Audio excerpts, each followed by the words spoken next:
Iginiit din ng MMDA na walang koordinasyon sa mga kinauukulang ahensya ng gobyerno ang pagtitipon sa EDSA White Plains. Agad nagpatupad ng traffic adjustments ang mga otoridad para maibsan ang pagbibigat ng trapiko na dulot ng nasabing pagtitipon.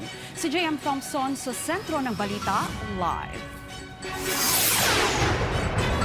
Trixie, patuloy ang mahigpit na monitoring ng MMDA sa mga kalsada na apektado ng rally sa People Power Monument. Dahil rin sa mga nakapilang sasakyan ng mga rallyista, kanina pang umaga ay sarado na o hindi na nadadaanan yung EDSA White Plains. Dahil dito, nagdulot ito ng mabigat na daloy ng trapiko.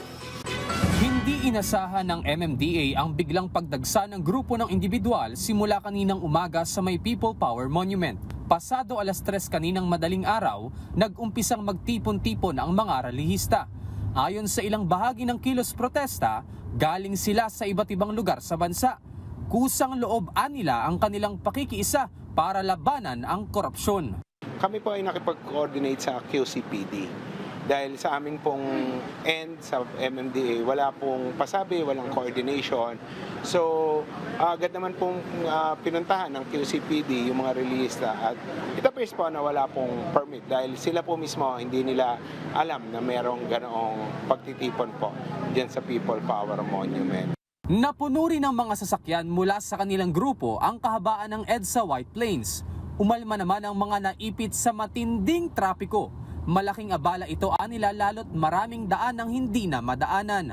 Agad namang umaksyon ng MMDA at Quezon City Police District bilang bahagi na rin ng pagbibigay proteksyon sa ating mga kababayang kapwa gumagamit ng kalsada. Nag-coordinate na po kami kay Chief PNP at amin pong napagkasundoan na itotoo po lahat po ng mga nakahambalang na illegally parked. Yung iba po na may driver na paalisin ay titikitan.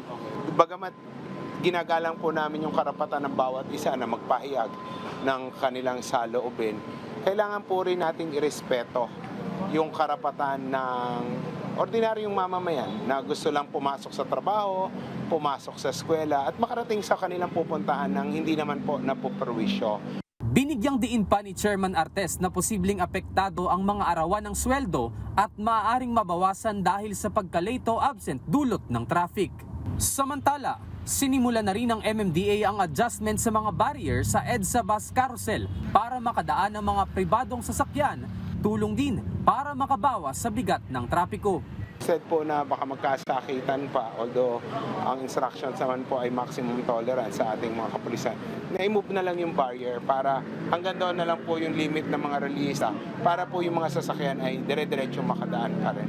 Hinihiling naman ng MMDA ang kooperasyon ng bawat isa na kabahagi ng rally na maging maayos at payapa ang isinasagawang kilos protesta.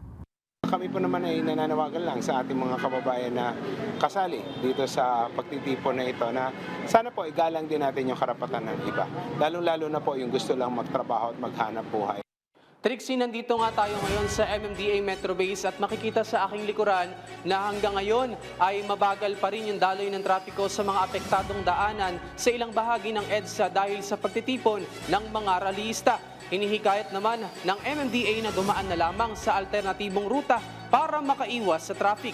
Patuloy namang nakaantabay ang MMDA sa mga daanan na pwedeng lusutan ng mga motorista para agad na mag-abiso sa publiko. Yan muna ang pinakahuling balita mula rito sa MMDA Metro Base. Balik sa inyo sa studio, Trixie. Okay, maraming salamat, JM Thompson.